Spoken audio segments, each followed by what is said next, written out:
히브리서를 보면 예수님이 대제사장이 되셨다고 말을 하고 있습니다. 2장 17절을 보면 예수님이 대제사장이 되어 백성의 죄를 속량하셨다, 이렇게 말하죠. 3장 1절에서도 우리의 믿는 도리이시며 대제사장이시다. 4장 14절에서도 예수님은 큰 대제사장이다라고 하시고, 또 4장 15절에서도 우리의 연약함을 동정하시는 대제사장이다, 이렇게 말을 합니다.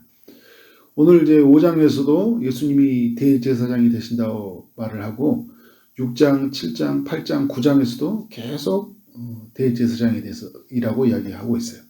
그러니까 히브리서 전체 주제라고도 할 수 있어요. 예수님은 대제사장이 되신다.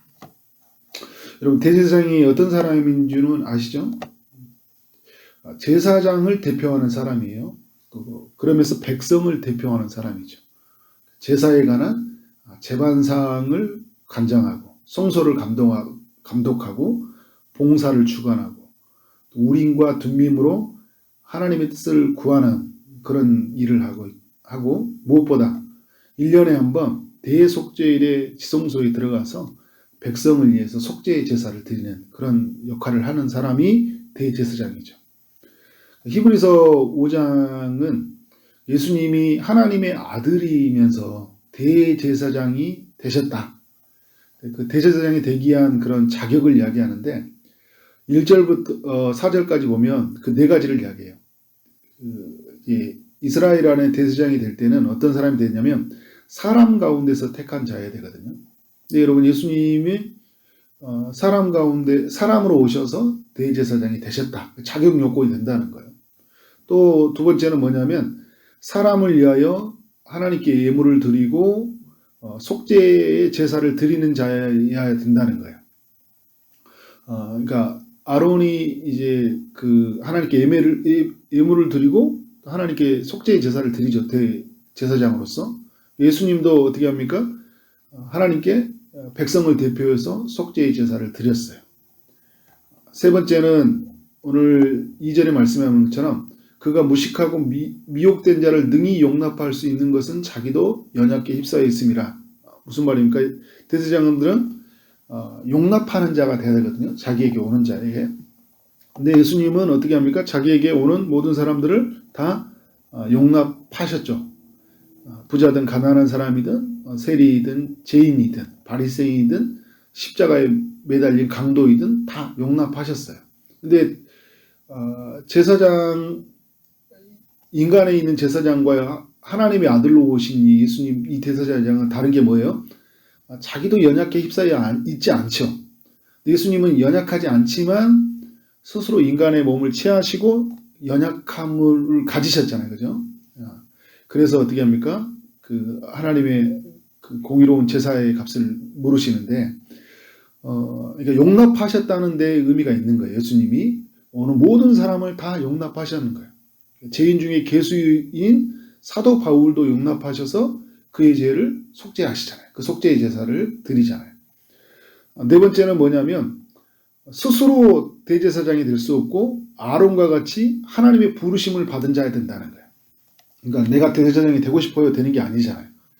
아론과 같이 하나님의 부르심을 받은 사람이 돼야 된다는 거예요. 예수님을 보면 오늘 5절 이하에서 예수님을 뭐라고 하냐면 또 이와 같이 그리스도께서 대제사장도 스스로 영광을 취하심이 아니다, 그러죠. 오직 말씀하신 이가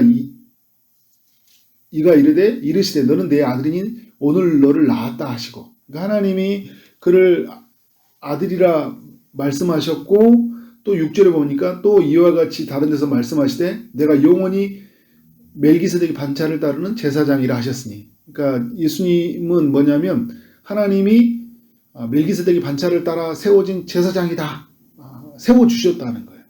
그럼 여기서 여러분 멜기세덱이라는 사람을 알아야 되겠죠. 멜기세덱이라는 사람은 창세기 14장에 나오는 사람이에요. 아론이 태어나기 이전의 사람이라는 거예요. 율법 이전에 아브라함 때 있었던 사람이 멜기세덱이에요. 이 멜기세덱이라는 사람이 어디서 태어나는지 아버지, 어머니 이런 족보가 전혀 없습니다. 그래서 이 성경은 이 사람을 살렘 왕이라고 하고 지극히 높으신 하나님의 대제사장이라고 이야기해요.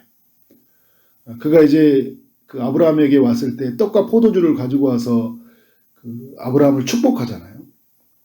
그러니까 예수님이 이 멜기세덱의 반차, 이 계보를 따라서 제사장이 되었다는 것은 어떤 족보에 의해서 세워진 사람이 아니라는 거예요. 하나님에 의해서 세워진 사람이다. 그런 의미에서 예수님이 이제 어떤 역할로서 충분하다는 거예요? 대제사장으로서 충분하다는 거죠. 근데 구약의 이제 이스라엘 백성들에게서는 아론의 그 레이지파, 아론의 반차, 아론의 그 계보를 따라서 제사장이 세워졌거든요. 그런데 예수님은 유다 지파잖아요. 유다 지파인데 대제사장이 되려고 하는데 사람들이 그거 어떻게 대제사장이 될 수 있냐? 오늘 이 히브리서의 독자들이 누구예요? 유대인들이잖아요. 그러니까 예수님은 대제사장이 될 수 없다. 이제 자기들이 가지고 있는 족보, 지파에 가지고 있는 개념으로 볼 때는 납득이 안 되는 거예요. 그래서 이 히브리서 저자는 누구까지 올라가는 거예요? 지금 멜기세덱의 이야기를 해주고 있는 거예요. 예수님은 멜기세덱의 반차를 따라 이 땅에 오신 대제사장이다 라고 이야기를 하고 있어요. 7절부터 10절까지는 대제사장이신 예수님이 이 땅에 어떻게 살았는지를 이야기해주고 있는데요. 7절에 보니까 그는 육체에 계실 때에 자기를 죽음에서 능히 구원하실 이에게 심한 통곡과 눈물로 간구와 소원을 올리는 삶이었다. 이 땅에서 심한 통곡과 눈물로 간구와 소원을 사시는 분, 소원으로 사신 분. 왜요? 대제사장이었기 때문에. 왜 이런 심한 통곡을 하시는 거예요? 백성의 죄를 속량하기 위해서. 하나님께 간구하신 분이었어요. 그런데 하나님이 어떻게 하셨습니까? 그의 경건하심으로 말미암아 들으심을 얻었느니라.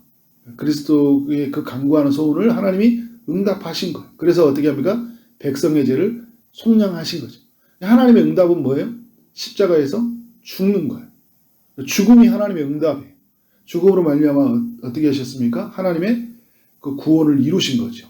그래서 8절에 보면 그가 아들이시면서 받으신 고난의 순종함을 배워서 9절에 온전하게 되셨은즉 죽음에서 부활하셨다는 거예요. 하나님이 받으셨다는 거죠.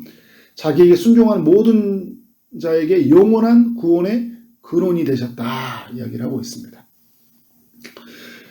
여러분, 예수님이 이렇게 통곡한다는 거, 소리를 낸다는 거잖아요. 눈물은 그야말로 눈물을 한없이 흘리는 거예요. 짧은 세상을 살면서 기뻐하고 즐거워하며 사는 것도 시간이 부족한데 왜 이렇게 우시고 통곡하냐는 거예요. 죄에 빠진 우리를 구원하기 위함이다. 예수님이 우리를 위해서 구원할 수 있는 것은 자기가 죽는 것밖에 없는 거예요. 그래서 우리의 죽음과 우리의 구원을 위해서 자신의 생명을 바꾸신 거잖아요. 그것으로 인해서 주님은 그 모든 일을 이루시기 위해서 심한 통곡을 하셨고 눈물로 사셨어요. 그런데 여러분, 너무 영광스러운 건 뭐냐면 지금도 예수님은 보좌 우편에서 우리를 위해서 심한 통곡과 눈물로 간구의 소원을 올리고 계신다는 거예요. 이게 여러분 우리에게 얼마나 영광스러운 일이에요. 우리가 이 세상을 살아가는 동안 우리가 홀로 살아가는 것이 아니라 우리를 위해서 주님이 기도하고 있다는 거예요. 그러니까 우리가 이 땅에 살아가면서 저는 저를 위해서 중보 기도하는 사람이 별로 없어요. 막 이렇게 생각할 수 있어요. 그런데 우리에게 있는 큰 대제사장이신 예수님이 우리를 위해서 기도하시고 계신다. 이 사실 앞에 여러분 영광스러움을 누리기를 원합니다. 그래서 8절과 9절에서 하나님의 그 고난으로 말미암아 구원을 이루었다는 것을 이야기해주고 있어요. 이 세상에 많은 사람이 있지만 누가 예수님과 같은 삶을 사는 사람이 있어요. 수많은 대제사장이 있었지만 예수님 같은 대제사장이 없었다는 거예요. 여러분, 누가 우리를 위해서 울고 누가 우리를 위해서 끝까지 기도하고 누가 우리를 위해서 죽을 수 있는 거예요. 아무도 없습니다. 예수님만이 이 모든 일들을 이루어 주셨다는 거예요. 그래서 우리는 이 예수님을 어떻게 합니까? 붙잡고 살아야 되죠. 히브리서 3장 1절에 말했던 것처럼 예수를 깊이 생각하고 살아야 돼요. 4장 14절에 말한 것처럼 우리에게는 큰 대제사장이 있다. 이 세상에 있는 제사장과 비교할 수 없는 그 영광을 가진 하나님의 아들 대제사장이 우리에게 있다 이야기하는 거예요. 우리에게 계시니, 히브리서를 보면 그 대제사장이 우리에게 있다, 계시다 이런 표현을 써요. 우리와 함께 하신다. 근데 우리와 함께 하신 대제사장이 영원히 우리와 함께 하신, 그가 우리를 대표해서 하나님께 강구의 소원을 드리는 거예요. 우리를 대신해서 죽으셨고 우리를, 모든 인간을 대표해서 하나님 앞에 나아가고 있는 거예요. 그러니까 우리는 어떻게 돼요? 예수님을 따라가면, 예수님 안에서 있으니까 어떻게 되는 거예요? 안전한 거예요. 우리는 구원으로 안전하게 같이 입성하는 거예요. 여러분, 이 땅에 있는 사람들은 아무도 예수님보다 큰 이가 없어요. 왜냐하면 예수님은 하늘로 승천하신 이이기 때문에. 그래서 히브리서 4장 14절에서 예수님을 굳게 붙잡으라 이야기하잖아요. 오늘 여러분, 수많은 우리에게 들려오는 소식들, 또 우리에게 많은 이야기거리들이 있어요. 우리가 뭘 붙잡아야 되는 거예요? 예수님을 붙잡아야 된다. 굳게 붙잡고 살아야 된다.